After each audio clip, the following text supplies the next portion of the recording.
Hello and welcome to the Argyle CFO Summit. My name is Brittany Sullivan with Argyle, and it's great to have everyone joining us today. A couple of notes before I turn things over to our panel moderator. First, a quick reminder to stop by our sponsors' virtual booths at any time during today's event and for the following week. Our partners are committed to providing you with valuable content and a great overall experience. At any time during today's event, you can visit their virtual booth from the main agenda page, which includes complimentary materials, information, and meet and greet opportunities. For those seeking CPE credit today, you must answer at least 3 polling questions and remain on the session for its duration. Polls can be found under the Polls tab on the right-hand side of your console next to the chat. Afterwards, if you are eligible to receive credit, you will receive an email with a link to your certificates.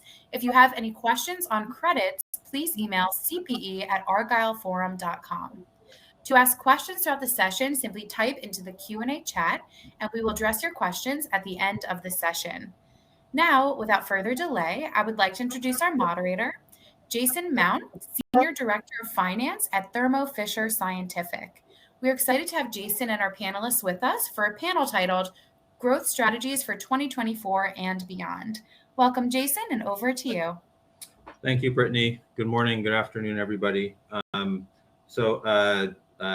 Myself and we'll go through a brief introductions here, and then I'll go through with the team.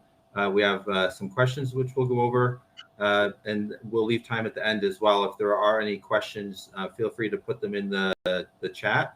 Put them in the Q&A, and then we'll try to save some time at the end to try to see if there's any other questions that we could discuss and kind of give our thoughts on together as a panelist team here. For myself, as Brittany had mentioned, I'm the Senior Director of Finance currently with Thermo Fisher Scientific.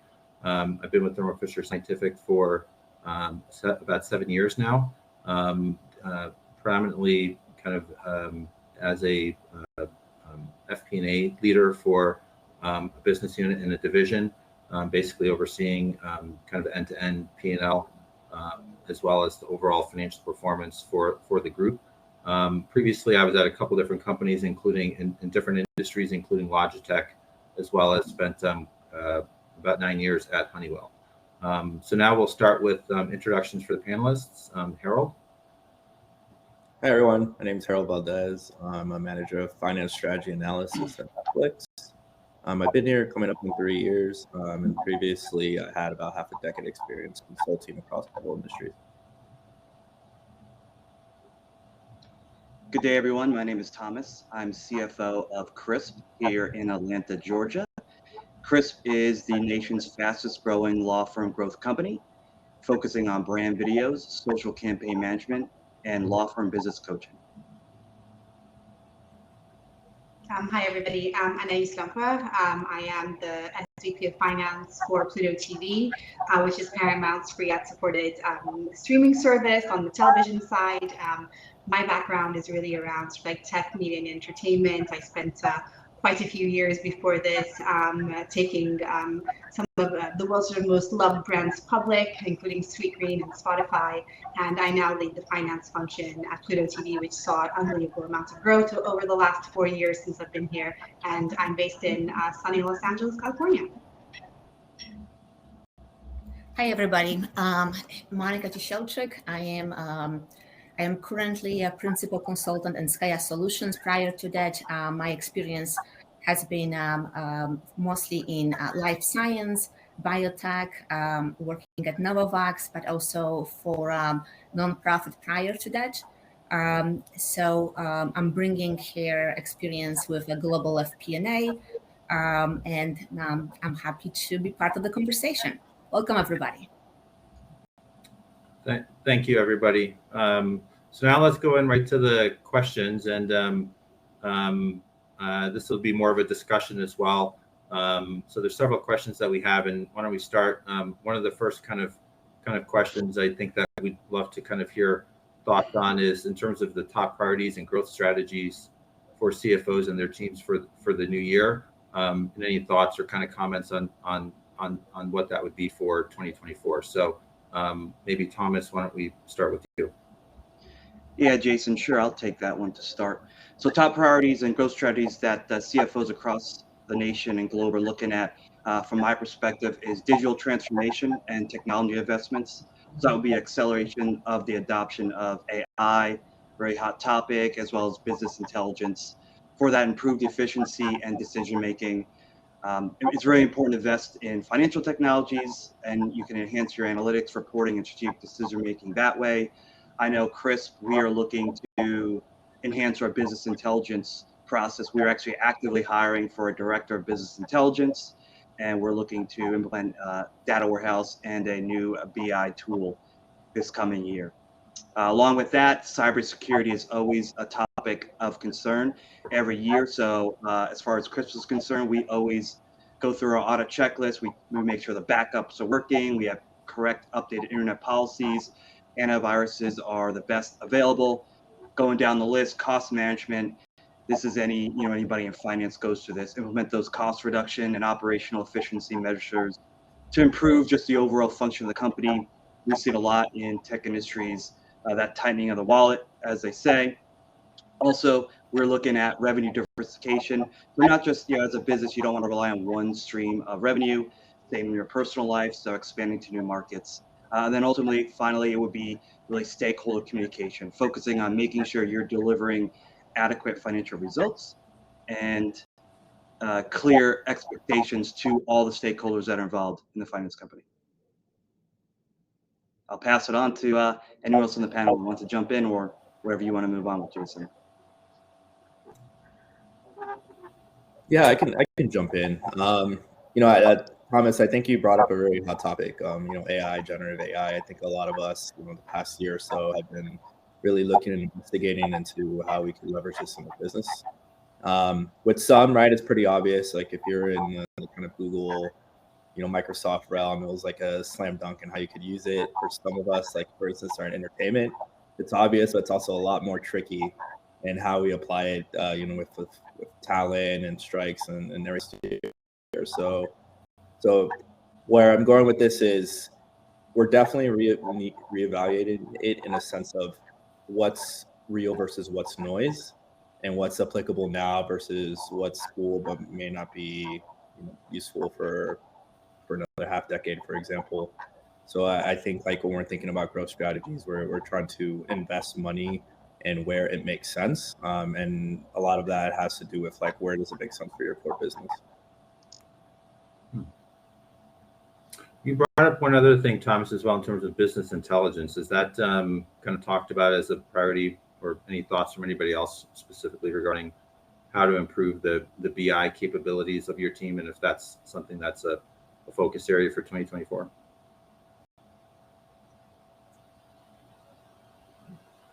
Yeah, I mean, I can take this one. For us, the relationship between financial planning analysis and business intelligence is one of the most important ones that we have in the organization. There's really nothing that we do without sort of like understanding our KPIs and understanding the measures by which the organization is determining what we consider success. I think a lot of this year, especially for us, we've been sort of in such a huge growth mode over the last 4 years, is really around understanding how to go really deep on certain things, like understanding our sort of true drivers of capacity, which, for example, for a television service is actually like very complicated, because you can slice and dice this into sort of like an unbelievable amount of different ways.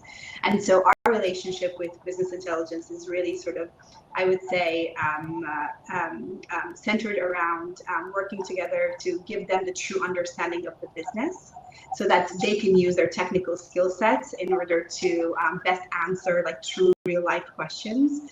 So sort of using those two very complementary skill sets. We're very good operators with a great understanding of what's going on and how things work. They're unbelievably technical, able to understand our data sets, and how do the two come together to actually, tell a story. Yeah, that's good. Actually, that brings me to I know we'll talk about kind of talent at a later point, but I've always found as well, from my experience, that it's having great, being able to hire great FP&A people in particular. They want to be able to not cleanse data all day long, but they want to be able to have great tools, right, where they could use that to get insights. And a great BI system is important for that as well. So I know we'll talk about that later, though, in terms of talent. Okay. Anything else about growth strategies or priorities that maybe didn't come up already that anybody wants to mention? No? Okay.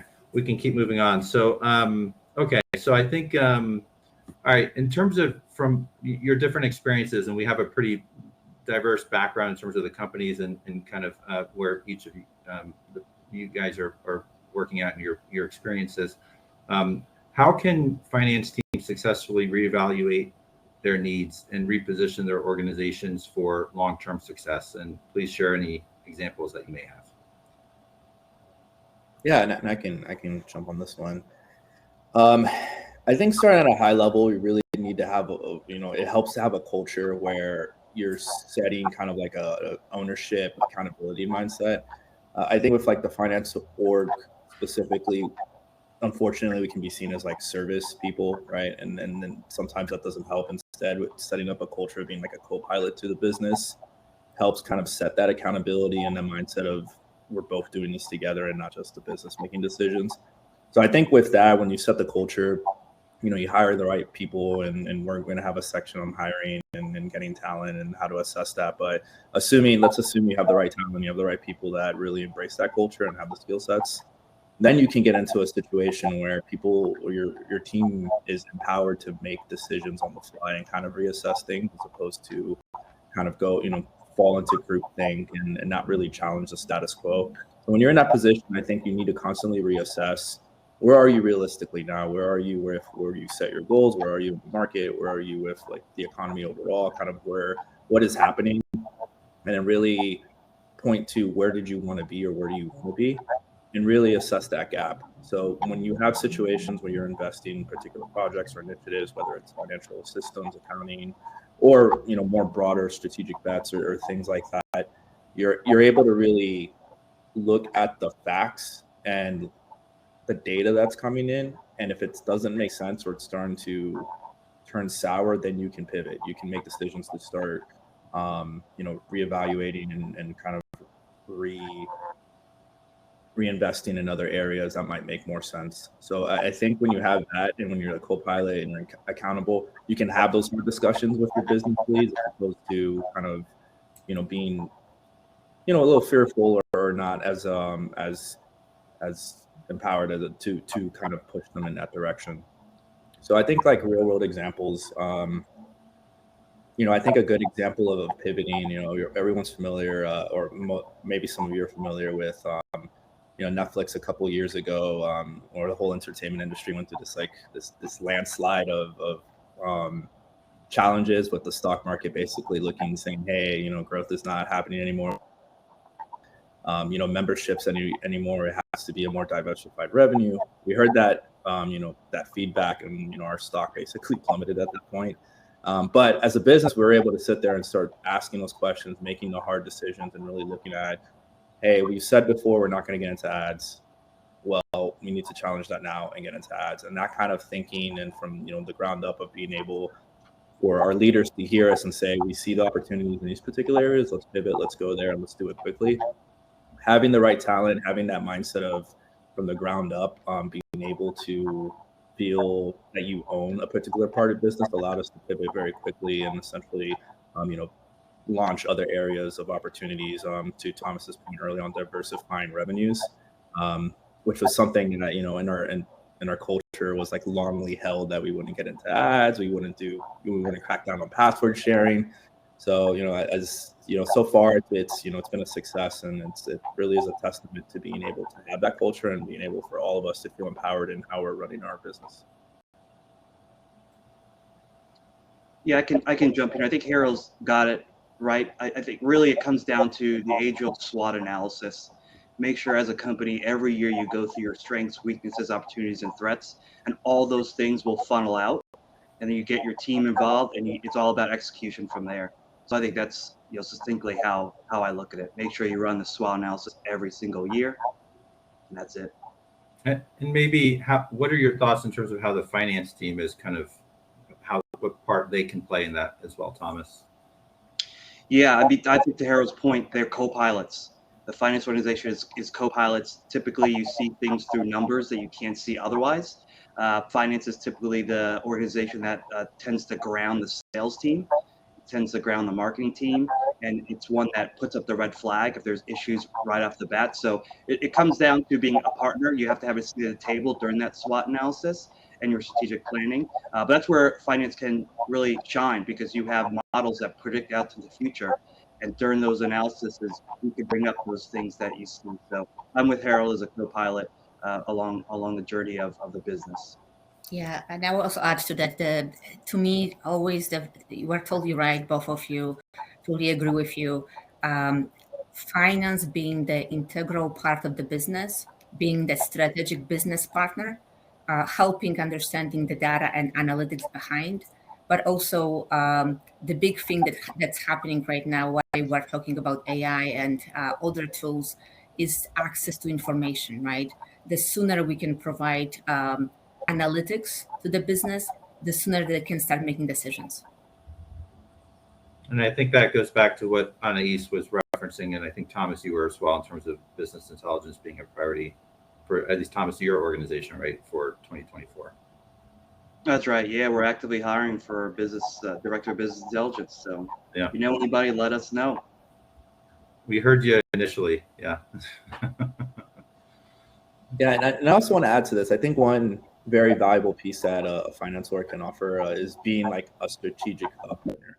Almost being that counsel to the business that uses numbers and is a little bit more grounded. But also, I think we have a unique position that we touch multiple parts of the business, and when we communicate and we're able to really collaborate within the finance org, we're almost like I don't know if a lot of you watch Game of Thrones. We're almost like Varys from Game of Thrones. We just know kind of the secrets of the org. We know what's happening. We have the pulse on the org, and we're able to kind of guide our stakeholders to make decisions where they're really siloed in their business. They're really just focused on their particular budget or line items instead of really thinking holistically what's best for the company. So I think that's a value add that I think as we get into hiring the right talent, it's something you kind of look for, someone that's curious, someone that just doesn't, focus on their particular role or scope, but also thinks about the broader business as a whole. Great points. Thank you, everybody. We're going to go on and take another question, which is we kind of touched on it a little bit earlier, but in terms of maybe if you could talk about your organization, or also just what you're seeing, or how examples from before, but maybe looking ahead, what are organizations doing to attract, hire, and retain the best finance talent? Yeah, sure, Jason. I could take this one. So I mentioned Crisp is hiring for multiple roles. The first part of that is attracting talent. So it's easier said than done, but you want to make sure that your organization is set up to be an organization where someone wants to work there. And so there's a lot of things that can be done that way. We can get into them. Along with the hiring, I think of it as, how do you hire the best talent overall? And obviously, since we're in finance, we're looking more for the finance. But if you also have any oversight in any of the other functions, at Chris, we use a hiring funnel. Okay, so that means a candidate has got to go through a funnel process. They've got to complete various tasks along the way. And that's how we look to hire the best available. And so so every role that we put out there has a test assignment. So if you're hiring for FP&A analysis, you're going to have a 4 or 5 question test assignment that they've got to fill out and complete within 24, 48 hours, whatever you want to do. We also go through and we utilize some third-party items such as the Wonderlic. Everyone's heard of the Wonderlic score, Colby, Print. So we go through a myriad of things to make sure that we are hiring the best talent. And then ultimately, as far as retaining the talent, you want to make sure you have a positive work culture that has high standards, because everyone knows that A players want to work with other A players. And as far as retaining, every career path, every job that we have at Crisp has a roadmap to success of their career would progress. We make sure that we include enhanced learning opportunities along with that. And we make sure that the first 90 days are very structured. Okay, so those are very important things, and particularly for finance and in general, you want to invest in your teams and you want to invest in finance tools. So you want to make sure you've got the very best tools at the fingertips to drive the best and most long-term focus of your company. Any other thoughts on what Thomas said. I'll share a few. I actually think that I'm very sort of philosophically aligned with what Harold was saying earlier. For me, attracting talent and then ultimately retaining them there's a few things which are really important. The first one is that element of curiosity. For me, it's really important to bring people in who actually are very passionate about businesses in general, because ultimately they could come in sort of like working on FP&A on the marketing side, but then in a couple of years, how are you going to continue to keep those people motivated? We have sort of a rotational system where you could move from from the marketing side to the content piece, from the content piece to more on sort of the KPI side, but also move into the more, I would say, sort of hardcore finance and consolidations. For me, it's really important that my team members are able to pick up technical skills quickly, but ultimately those can all be taught. And then it's really around being interested in the business and creating the relationships with the stakeholders, because in order to be a good strategic partner and a good co-pilot, you have to have a seat at the table.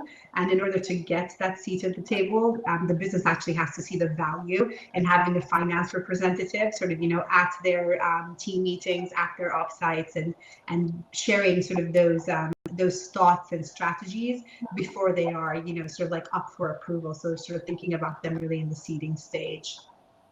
Okay, you brought up something good, which was you talked about you could teach them the technical parts, right? If I heard you correctly, Anais.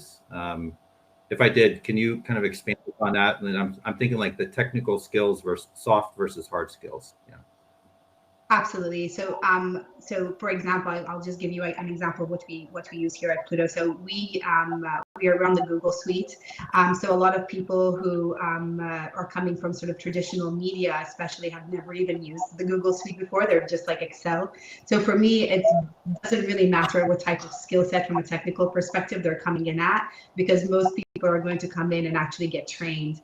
We have a very good sort of like training program when we hire either new analysts coming out to school or analysts coming out of sort of different industries, sometimes with probably what I might consider as some bad habits. And then we sort of train on the technical side.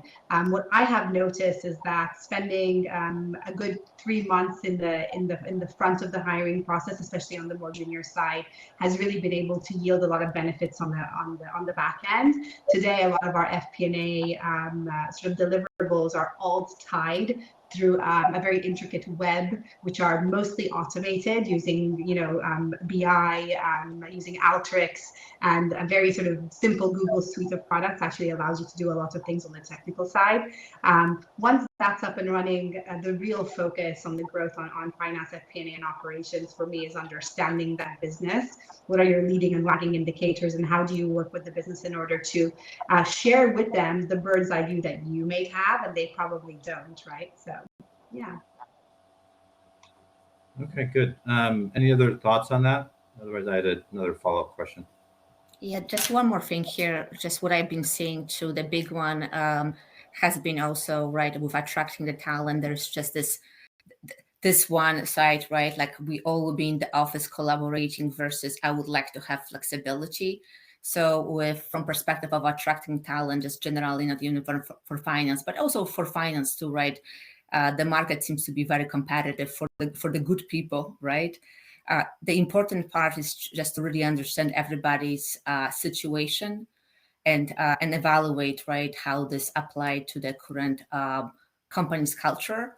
And then also with that, the flexibility, right, that somebody might need, and is it truly required, for instance, to be for everybody on the site 5 days a week? Are most people back to on-site or kind of a hybrid? Just curious. My company is more on-site, but / hybrid. Yeah, I personally have seen this as, right, like we want to be in the office 3 times a week to remote, but I see more and more on site with some hybrid, but more push for the 5 days a week on the East Coast, with about on the West Coast.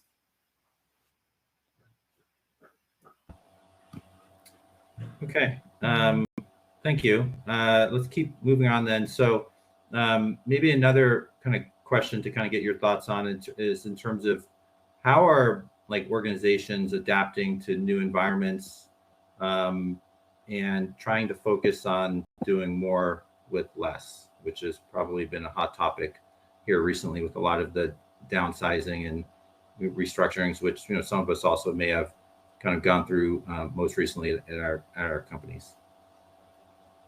Absolutely, I'll take that one. And actually, Monica, to answer your question, so we are hybrid. We are very sort of global organization. So a lot of the team is actually based in New York, some is based in Los Angeles. And so for us, the hybrid work environment has worked very, very well. The office is always open, and we have some of my employees who actually live next door who love going into our West Hollywood location, but that's sort of much more of a sort of on a case-by-case basis if that's what they want to do. Sort of doing more with less, I think I'd probably take this question from two angles. So the first one would be as a leader of a finance organization, really sort of on my own people side, and then maybe the second piece would be like more as a CFO, how to sort of answer that question. So on the people side, I believe that when times sort of make us have to do more with less, a couple of things are really, really important. So the first one is reevaluating what it is that we're doing. Many times in finance organizations, especially if you have been around for quite some time, there is sort of this legacy amount of work which just continues to be done year in and year out, month in and month out. Is it actually necessary? For example, in my organization, we do monthly forecasts. We actually also have what I like to call sort of a real which has our LRP, which is basically a very detailed model that goes out 5 years, which is really easy to update. But certain parts of it require very deep dives. For example, I'll give you one thing, which would be the capitalization of internal labor, which is where we're developing internal software and putting that on the balance sheet. You don't need to do a full deep dive of something like that every single month. So if you are doing that, and if you're doing other things which are very time consuming, this is a fantastic time to start to think about, maybe we can move this to a quarterly cadence, maybe we can do this twice a year. What is the added value of sending out all of these reports? Is anybody actually looking at them? Maybe you even skip a month of sending just to see if anybody actually asks for it. And starting to think about how can I sort of like shift my focus on much higher value add activities versus other activities which sometimes just happen out of habit. Another thing from an organizational perspective is just like looking around and seeing if we can learn from our peers, to see if other sort of teams within our company or other people within our own team are doing things in a more efficient way. And maybe this is the time for us to invest some time in learning from each other so that we can automate some of the processes. The third one would be really using the tools that we have at our fingertips. So if you're using Excel, you've got like Power BI. If you're using Tableau, you probably have products like Alteryx. These are ways in which you can sort of like invest 1, 2, 3 days of time, but ultimately save so many days and so many errors in the future by automating some sort of routine tasks. Then finally, taking this from the CFO's perspective, this is a really good time to bring your organization together to solve problems together. And what I mean by that is when we have sort of like pockets of resource allocations, it's always much better to actually have your teams try and figure out what is the most important thing for the organization together. Like, do we need to invest more in marketing? And so would you be able to fund that by making sort of trade-offs on the product and technology side, rather than just saying this is your fixed budget and that's what you have to work with, sort of coming together and trying to understand how you can start to shift resources internally in order to achieve better results. And then I think the last thing would be really to ensure that every single thing that the organization is doing is going towards that like main goals and your strategies, rather than I guess there's a lot of what I like to call sort of like model drift, where we have sort of like these pockets which are working on things which might have been fads or things like that, and maybe this is the time to make those hard decisions and stop them. And is it easy to kind of focus and decide what those critical few priorities are on ease from your experience? I think it's easier for a finance person than it is for the rest of the business because every single person has their own agendas. So I would say that ultimately, Jason, it never is. But the more clear the vision and the strategy can be for all of your executives, the easier it starts to become to have sort of like more meaningful conversations. And sometimes it doesn't mean no, it just might mean not right now. Yeah, I'll also add to that the other item here will be that if we make sure that everybody understands where we are heading, and that they have a option to propose changes, even things that others, right? Like sometimes when you are on the higher level, you might not be thinking about all the individual tasks that your team might be doing, but if you give them the freedom to propose changes, they might come up with solutions that you might not think of, right? Like, so one of the things that came up, a couple of weeks ago was that, well, when we were growing, we had so many different cost centers, right? But now we might not need that many. So should we come up with a new rule for decreasing the number of cost centers that will then streamline reporting, right? So maybe we'll come up with a different tools that actually will help with approval process. So there are there are certain things that we can delegate to the team members, and then they will feel empowered because they are actually driving the change. Yeah, that's great, Monica. So I'm going to answer one of the questions that's out there. It's the question is, as organizations embark on digital transformation initiatives, could you provide some specific examples on successful implementations and share insights on what makes them effective in maximizing value for finance operations? This actually dovetails right off this question about doing more with less. So I could tell you my past companies I've worked on, I've implemented Hyperion planning, going into the cloud, as well as NetSuite going into the cloud. And what that did is it takes organizations out of spreadsheets, so Excel or Google Sheets. So you say, well, how does that transformation help finance overall? Well, one, it helps it in the way of you're more accurate. Okay, when you do things in the cloud, you're not sending spreadsheets back and forth across business owners, across business divisions, et cetera. You're also able to actually do more with less. You don't need as many people.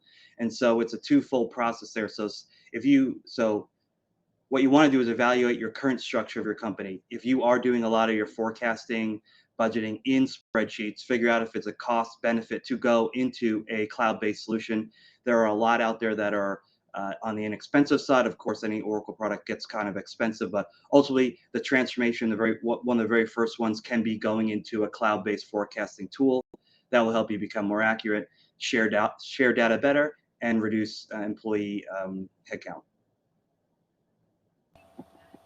Thank you. So let's keep going on then to the next question, which kind of relates to what we've been talking about, I think, at the beginning in terms of generative AI. But how has the FP&A function continued to grow in importance, and how can you get the most out of predictive capabilities? Yeah, I will take this one. So with can you hear me okay? Okay. Yep, we can hear you. Yes, so with the growing, the FP&A function has been growing in the importance overall, right? And it has been changing. With the conversation about AI, what is coming up is the importance of accurate, timely information and data-driven decision making. So the organizations are currently seeing the huge value of having financial data available on their fingertips, and FP&A teams are playing critical role making sure that that information is available, is relevant to the organization and specific business units. Also, the business has been changing, right? So we are moving toward more complex global companies and global world, right? With more technological advancements, markets are changing very rapidly. So FP&A is team who is able to help the organization navigate through that complexity and provide forward-looking insights.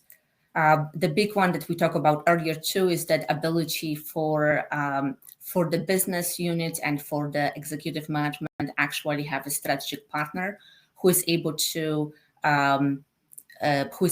talk through financial information. So again, FP&A is moving simply from just traditional planning and reporting to actually the advisory role and contributes to the strategic decision making. The other big one is also risk management. So with the changes, so many unknown situation, we need the team that help us with risk management. And so FP&A is starting to play a critical role here as well. Also with investor stakeholders and investor and stakeholder expectations. There's an increased demand on the transparency and access to information. And with that, how can we write how the teams are actually working through it and making sure that we have that information that all the different teams need. So we talk about AI, but generally the idea here that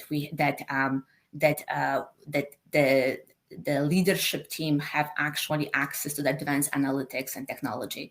That seems to be the big one here, making sure that we have the tools. And AI came up, right, because AI is able to analyze information in a much rapid way and provide predictive capabilities, right? And just the whole idea of like, I want information now, I don't want information later, has been a big one for the CFOs and the CEOs. However, here I just want to put some caution, right? Just for everybody to be aware that for the AI to actually provide the accurate information, it requires consistent longer-term data, right? So we cannot use AI just simply for the brand new organization because it does not have a trend information to be able to be accurate and helpful.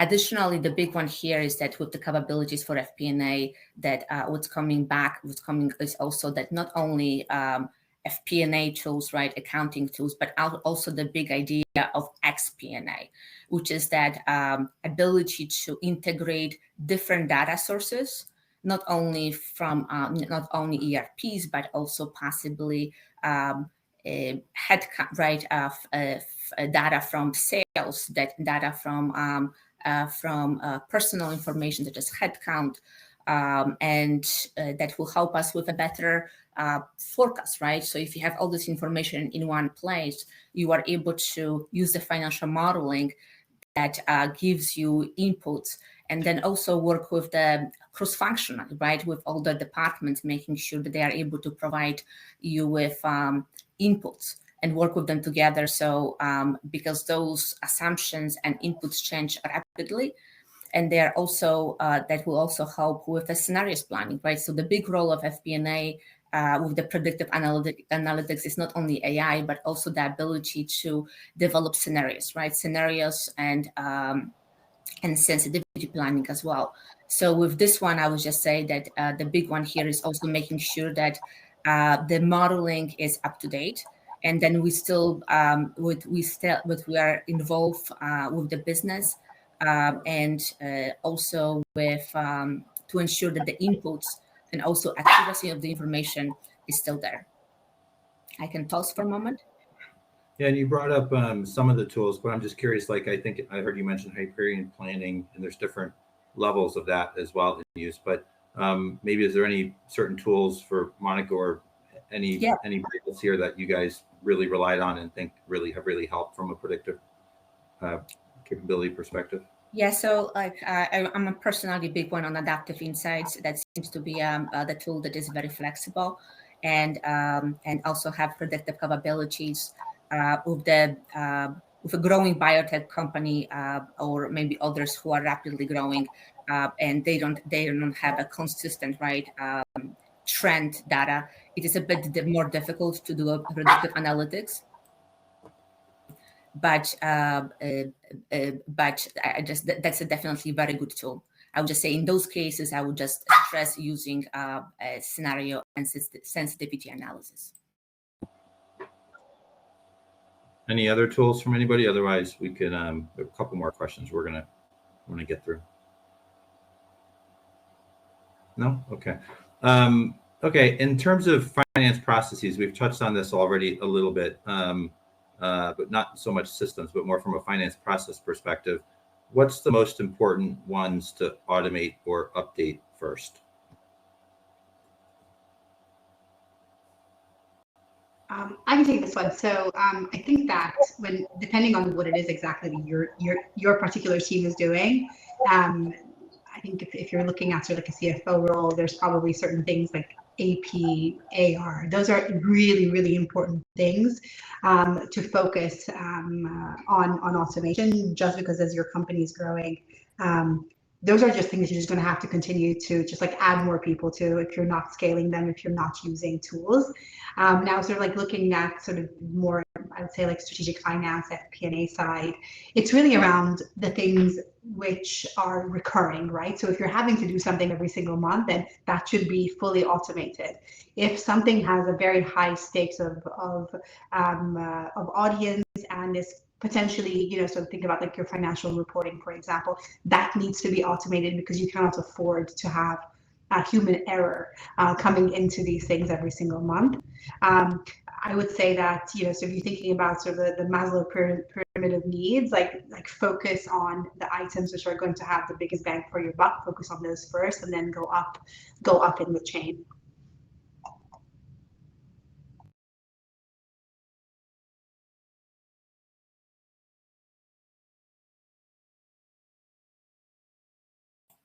Yeah, Jason, you might be on mute. Sorry about that. I was going to say, any other thoughts on this one, or is everybody's finance processes running smoothly? Yeah, they're always right, room for improvement, right, in finance. So there are different tools, right, that we can use. I would just say maybe it would be helpful to mention, right, like some other processes from like do a roundtable very quickly and just say, are there any particular tools that that we used recently that were really helpful? I can maybe start, like not exactly maybe finance 100%, but it helped with project management and tracking of different activities. I mentioned Adaptive Insight, definitely very flexible. I recently, not recently, but I've been using also Smart Sheets, which is a really cool tool for from perspective of managing activities, and also it provides like calendar views to see where specific deadlines are coming up, right? So there are other tools like that, like in the Microsoft suite, but I've been specifically liking that one. What about like data visualization tools? Like we've been using a lot of Power BI, Tableau as well. Is that something that other teams have been actively working with? I see heads nodding. Yeah. So like, so the dashboard, right? Like to me, the dashboarding is really big. So some of the tools that I've been using, like that has the functionality of actually dashboarding. So the ability to have reports that are accessible to the business owner, right, at their needs, without us sending those reports, create this ability to access data whenever they want to, and increase the ownership. Okay, maybe let's take maybe I think we may have time for one or two kind of questions from the team here that's joined. So maybe one question would be, what triggered you to change career to a different company? Would you leave for a growth opportunity even if you like what you do? It kind of talks about should I stay, or when should I know to kind of stay at my current company and current job, or when should I start to look for another opportunity? I don't know if anybody wants to kind of take that one from the audience. Yeah, I can take that one. I've done a couple career changes. Honestly, this is probably the most personal question you can ever ask, because it really just depends on your personal wants and needs. So for example, if you're a person that's driven by growth, if you're very competitive, if like you see your former classmates getting promoted and it makes you feel kind of like, oh, I should be promoted too, then maybe you should think about the move, because it seems like that might be a reason that might be something that drives you. Or you could be in a sense in a state where, hey, you're starting a family, you appreciate the stability, and there's other factors that are not necessarily driven by growth, and maybe, staying in your current position and having a little bit of that stability is kind of like what you need in that moment. I will say that it changes throughout your lifetime. Different points you're more hungry, at other points you're not. So I think it's healthy to constantly reassess kind of what drives you in that particular phase in your life, and then make a decision based off that. Yeah, I love that answer, Harold. I would say this question is probably something which so many of us and so many of our team members are constantly asking themselves. And I don't think that there's ever a point in anyone's career, unless you're really ready to retire, that you don't ask yourself this question. I would say a few things, and this is something which, I really believe strongly with my team, is that you should take those calls, have conversations with other companies, look at what other style of leadership look like, participate in these types of events to understand and to see how different leaders think about things and what starts to resonate with you. But I think the most important thing, and this is something which I probably learned the hard way, is not to necessarily leave a job, but to go towards a new opportunity. Meaning, don't just take a new opportunity in the hope that it's going to be better than what you have right now, but really go towards something where you're really excited about that new challenge, that new industry, that new role, because it will actually give you a much success. Did we lose Anais? Yeah, it looks like we did. Okay. I think she had a great answer, though. I think it was wrapping up anyway. She had a great answer. Yeah. Any thoughts, Thomas or Monica? I think that's a great question. And like you mentioned, Harold, it's a very personal question as well. But yeah, totally. And I would just add to that that we all have to take time sometimes and just figure out, right, like, where do we want to be next? And she had a very good point about sometimes it's not about leaving the company, it's just like figuring out within the company where you want to go next, and then also be open about that, right? So talking to your manager, talking to others, and help them understand where do you want to head next, because they don't know, right? They might be thinking that you are happy where you are. But if you see that currently there might not be opportunity for you to grow or to get to the place where you want to be, or you want to get there sooner, right? There might be an option to look somewhere else. Okay, very good. Thank you. I think we're down to a minute to go here. So maybe any final thoughts from any of the panelists or anybody in terms of what we just covered? I'll only mention just in the last thing, because I think that question was important there, that much of us in finance are in charge of financial planning for our companies.